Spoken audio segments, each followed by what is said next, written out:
दोस्तों Stokes theorem देखते हैं। स्टोक्स थ्योरम ये होता है, ये line integral to surface integral होता है। Connected line integral to surface integral.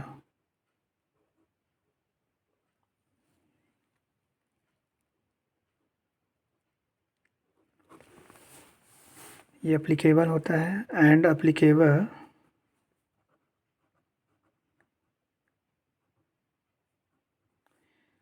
For only open surface के लिए।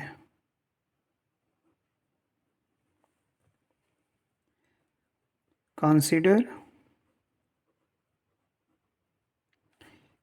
Yes is any open surface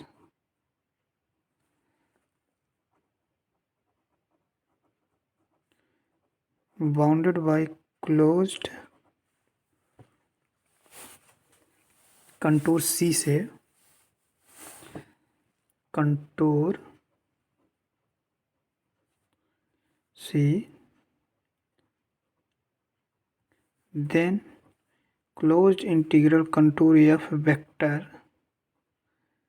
dr surface curl F vector dot ds।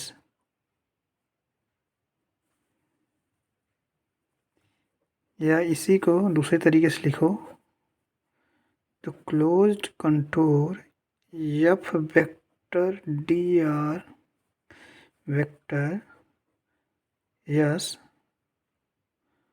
Surface curl F vector यानी unit vector रहेगा normal to the surface जो होता है ds। जैसे एक ये है, अगर कोई इसके सरफेस के होगा, एक कंटूर है या एक हेमीस्फीयर का है, क्लोज कंटूर सरफेस यस, और ये क्लोज्ड था, ये कंटूर बने, ये क्लोज्ड नहीं है। Contour C is not closed.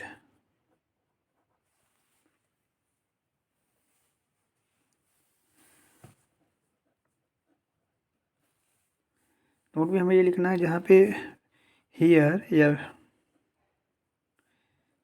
n is the unit vector, unit normal vector बोलो, टर ऑफ डैट प्लेन, उस प्लेन के होगा वेयर सरफेस लाई करेगा। जैसे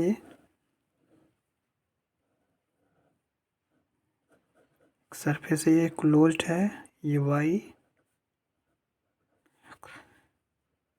यस है, तो यस एक डिस्क जो है इसका नॉर्मल वेक्टर किसके के का ये है ना, नॉर्मल वेक्टर के होगा ये।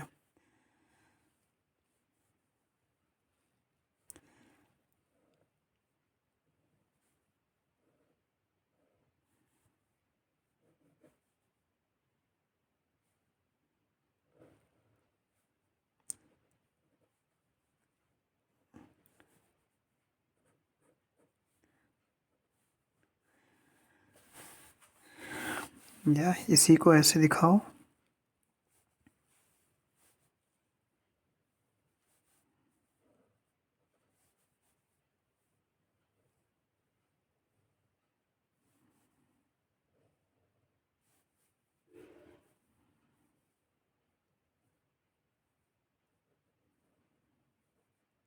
X Y Z.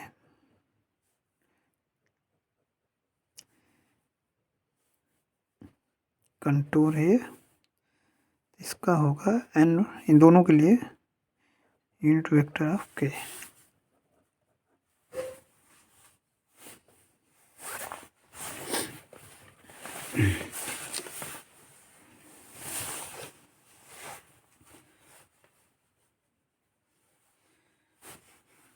इसका मतलब ये है कि जो हम लोगों ने ये देखा है कि जो स्टोक्स थ्योरम होता है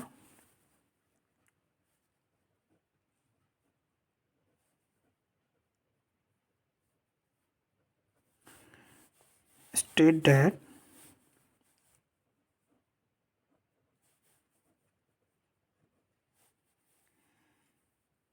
closed contour f vector dr vector वो बराबर होगा सरफेस इंटीग्रल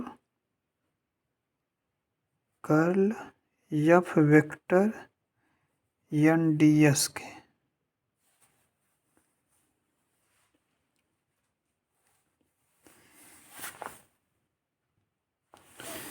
क्वेश्चन था consider two vector field A vector and B vector such that कि दे आर कनेक्टेड। रिलेशन था उसमें V vector del cross A vector. तो हमें इसकी वैल्यू फाइंड बताना था कि contour closed A vector D I. तो हम जानते हैं स्टोक्स थियरम ये है theorem closed contour F vector D R curl F vector D S. तो ए वेक्टर डी आई ये हो जाएगा कर्ल वेक्टर ऑफ ए के, क्योंकि एफ वेक्टर कर्ल हो जाता है एफ के साथ। यहाँ पे एफ के स्थान पे ए वेक्टर है तो ए वेक्टर हो जाएगा डी एस। कर्ल का मतलब होता है क्रॉस प्रोडक्ट और ये इसके वी के बराबर है। जो ये डबल क्रॉस ये वी के बराबर है तो ये वी हो जाएगा। अब ये सरफेस इंटीग्रल जो है इसका वी डी एस हो जाएगा। ये surface C is any open surface bounded by the close surface contour C यह है। तो नेक्स्ट क्वेश्चन देखते हैं।